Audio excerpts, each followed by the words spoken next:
Assalamualaikum warahmatullahi wabarakatuh. Saya Nurul Fahmi Mahendra dari KSPI 4D akan menyampaikan rangkuman dari pertemuan ke-8 sampai pertemuan terakhir. Materi yang pertama yaitu pendidikan berbasis masyarakat merupakan pendidikan yang sebagian besar keputusan kependidikannya ditentukan oleh masyarakat, mulai dari masalah input, output, bahkan proses pendidikan itu, hingga masalah pendanaan. Sebuah model yang dapat dijadikan contoh pendidikan berbasis masyarakat adalah lembaga pesantren yang memiliki kurikulum sendiri, mengusahakan pendanaan sendiri, dan melayani kebutuhan masyarakat sendiri. Konsep pendidikan berbasis masyarakat kiranya merupakan hal yang urgent untuk dilakukan dalam rangka demokratisasi pendidikan. Pendidikan berbasis masyarakat merupakan perjuangan politik menuju transformasi sosial. Pendidikan berbasis masyarakat merupakan bagian dari agenda pedagogik kritis yang senantiasa berupaya membebaskan pendidikan dari belenggu kekuasaan. Manakala pendidikan telah terbebas dari dominasi dan hegemoni kekuasaan, itu berarti demokratisasi pendidikan dapat diwujudkan. Pendidikan berbasis masyarakat merupakan model pendidikan yang sejak dulu sudah ada. Kelebihan pendidikan berbasis masyarakat diantaranya yaitu fleksibel, demokratis, lebih mengetahui permasalahan rakyat, dan lain sebagainya. Dalam sejarah Islam ditemukan bahwa pendidikan Islam pada mulanya juga berbasis masyarakat. Masjid, rumah sahabat dijadikan sebagai untuk sarana pendidikan. Kesimpulan untuk materi yang kedua yaitu pendidikan multikultural. Pendidikan Indonesia yang masyarakatnya terdiri dari berbagai macam ras, suku budaya, bangsa, dan agama dirasa penting untuk menerapkan pendidikan multikultural karena tidak dapat dipungkiri bahwa dengan masyarakat Indonesia yang beragam inilah seringkali menjadi penyebab munculnya berbagai macam konflik. Pendidikan multikultural adalah strategi pendidikan yang diaplikasikan pada sebuah jenis mata pelajaran dengan cara menggunakan perbedaan-perbedaan budaya yang ada pada para siswa, seperti perbedaan etnis, agama, bahasa, gender, kelas sosial, ras, kemampuan, dan umur, agar proses belajar menjadi efektif dan mudah. Pendidikan multikultural tidak hanya dipelajari dalam pendidikan normal saja, melainkan pendidikan multikultural itu harus dipelajari oleh masyarakat luas secara non-formal melalui berbagai macam diskusi dan presentasi, agar dapat terciptanya masyarakat Indonesia yang akan dan damai. Lalu materi yang ketiga, kesimpulannya tentang pendidikan menurut Ibnu Khaldun. Ibnu Khaldun itu dikenal sebagai salah satu pakar sains Islam atau bapak ilmu sejarah atau sejarawan muslim, sebagai filosof, ekonom, politis, sekaligus pendidik. Ia dikenal sebagai bapak sosiolog. Pendidik tak hanya sebatas proses belajar mengajar yang dibatasi oleh ruang dan waktu. Akan tetapi lebih luas lagi, pendidikan merupakan proses di mana para anak didik mampu menghayati, menyerap, bahkan menangkap dari peristiwa-peristiwa alam sepanjang zaman. Maka dari itu, beliau tegas bahwa ilmu dan pendidikan merupakan gejala sosial yang menjadi ciri khas jenis insani. Ada beberapa metode yang ditawarkan beliau, diantaranya metode pentahapan, kasih sayang, peninjauan kematangan, penyesuaian, perkembangan potensi peserta didik, penugasan satu bidang, widya wisata, praktek, dan menghindari perikasan buku. Tujuan pendidikan menurut beliau yaitu pengembangan potensi dalam bidang tertentu, dan pembinaan pemikiran yang baik. Materi pembelajaran menurut beliau harus bersifat akliyah dan nakliyah. Metode yang ditawarkannya sangat relevan dalam pendidikan dunia modern. Pemikiran beliau terhadap pendidikan bisa menjadi acuan dalam pendidikan dunia modern.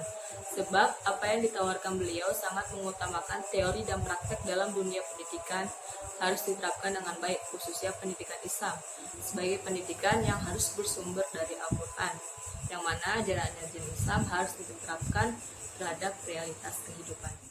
Yaitu tentang pendidikan menurut Muhammad Abduh. Menurut Muhammad Abduh, pendidikan Islam itu dirumuskan sendiri dengan tujuan hakiki dari pendidikan adalah pendidikan akal dan jiwa, dan menyampaikan pada batas yang memungkinkan anak didik menemukan kebahagiaan yang sempurna. Muhammad Imroh mengungkapkan bahwa tujuan pendidikan menurut Muhammad Abduh adalah yang pertama, terciptanya harmoni antara ilmu-ilmu keislaman yang merupakan basis keimanan setiap muslim. Yang kedua, kedamaian hidup di akhirat. Yang ketiga, sarana kebahagiaan dunia. Yang keempat, pendidikan akal dan jiwa. Dan yang terakhir adalah pembinaan akhlak. Dari rumusan tujuan pendidikan tersebut dapat dipahami bahwa yang ingin dicapai oleh Muhammad Abduh dalam pendidikan yaitu mencakup aspek akal dan aspek spiritual. Beliau ingin peserta didik itu di dalam dirinya ada keseimbangan antara pendidikan akal dan spiritual. Lalu metode pendidikan, ada dua aspek metodologi pendidikan yang dibicarakan oleh Muhammad Abduh, yaitu metode mikro dan metode makro. Metode mikro atau metode mengajar sangat berkaitan erat dengan tujuan pendidikan, sehingga ini sangat penting untuk diperhatikan oleh guru. Adapun metode mengajar yang ditawarkan Muhammad Abduh antara lain metode pemahaman konsep, tanya jawab, latihan, keteladanan, dan cerita.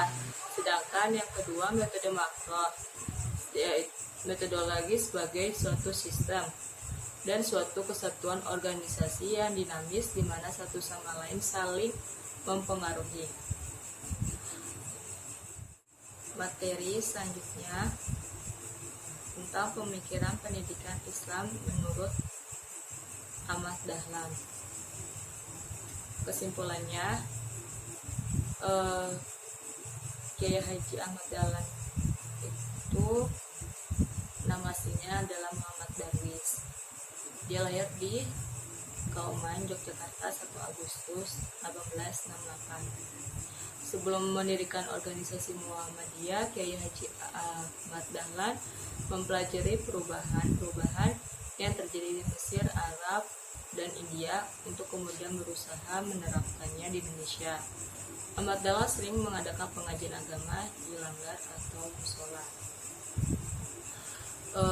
Kiai Haji Ahmad Dahlan adalah merupakan tokoh pendidikan yang sangat besar, biasanya bagi dunia pendidikan Indonesia ini. Lalu pada tahun 1912, beliau ide-ide yang dikemukakan Kiai Haji Ahmad Dahlan telah membawa pembaruan dalam bentuk lembaga pendidikan Islam yang semula bersistem pesantren menjadi sistem klasikal, di mana dalam pendidikan klasikal tersebut dimasukkan pelajaran umum ke dalam pendidikan madrasah.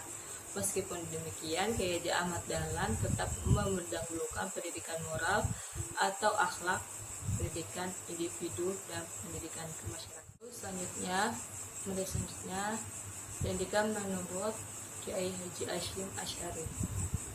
Kiai Haji Asy'ari atau nama lengkapnya Muhammad Hasim bin Asy'ari bin Abdul Wahid bin Abdul Halim, atau yang populer dengan nama Pangeran Benawa bin Abdul Rahman. Beliau lahir pada tanggal 14 Februari 1870 Masehi. Di masa hidupnya, beliau mempunyai peran yang besar dalam dunia pendidikan, khususnya di lingkungan pesantren, baik dari segi ilmu maupun keturunan. Konsep beliau tentang pendidikan sangatlah dipengaruhi lingkungan dan pendidikan beliau, serta kondisi sosial, budaya, dan politik di masa hidup beliau, di mana beliau hidup di tengah perjuangan melawan penjajah dan mulai bangkitnya Islam di Timur Tengah. Kiai Haji Muhammad Asy'ari pendidikan itu untuk dunia dan akhirat. Beliau memiliki tujuan dalam pendidikan adalah pembentukan manusia sebagai sosok yang penuh dengan pemahaman secara benar, sempurna terhadap ajaran Islam, dan mampu mengaktualisasikan dalam kehidupan sehari-harinya secara konsisten. Lalu pendidikan menurut Haji Al-Asy'ari yaitu adalah pendidikan agama Islam yang utama, pendidikan sekuler untuk tantangan zaman. Hidup di lingkungan yang agamis sejak kecil, mendalami ilmu agama Islam dalam kurun waktu yang lama, tentu membuat corak konsep pendidikan Kiai Haji Hasyim Asy'ari condong ke arah pendidikan agama Islam.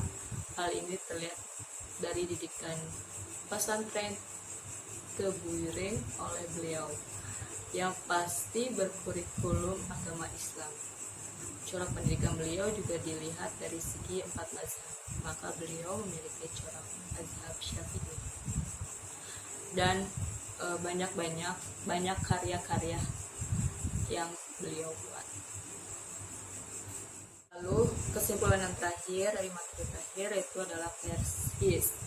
Persis merupakan salah satu gerakan pembaharuan yang didirikan oleh Yusuf Zamzam, Komarudin, dan E. Abdurrahman. Organisasi Persatuan Islam ini bersemboyan kembali kepada Al-Quran dan Sunnah dengan maksud membersihkan Islam dari segala bid'ah, khurafat, syirik. Berdirinya organisasi Persis yaitu bertujuan untuk mengangkat umat Islam dari kejumudan berpikir dan ketertutupan pintu ijtihad. Pada dasarnya, perhatian Persis ditujukan terutama pada penyebaran paham Al-Quran dan Sunnah. Hal ini dilakukan melalui berbagai aktivitas, misalnya dengan mengadakan pertemuan-pertemuan umum, tabligh, khutbah, kelompok studi, tadarus, dan lain sebagainya. Lalu, peran Persis sebagai salah satu organisasi Islam itu sangat besar, misalnya dalam bidang pendidikan. Ialah dengan menyelenggarakan kelas pendidikan akidah dan ibadah bagi orang dewasa. Persis juga mendirikan lembaga pendidikan anak-anak dan Holland Danish School yang merupakan proyek lembaga pendidikan Islam.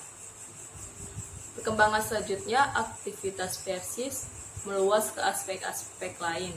Orientasi Persis dikembangkan dalam berbagai bidang yang menjadi kebutuhan umat, mulai dari bidang pendidikan, tingkat dasar hingga tingkat tinggi, dakwah, bimbingan haji, zakat, sosial, ekonomi, dan lain-lain. Dan banyak juga cabang-cabang Persis tersebar luas. Sekian kesimpulan dari materi-materi yang saya sampaikan. Kurang lebihnya mohon maaf. Assalamualaikum warahmatullahi wabarakatuh.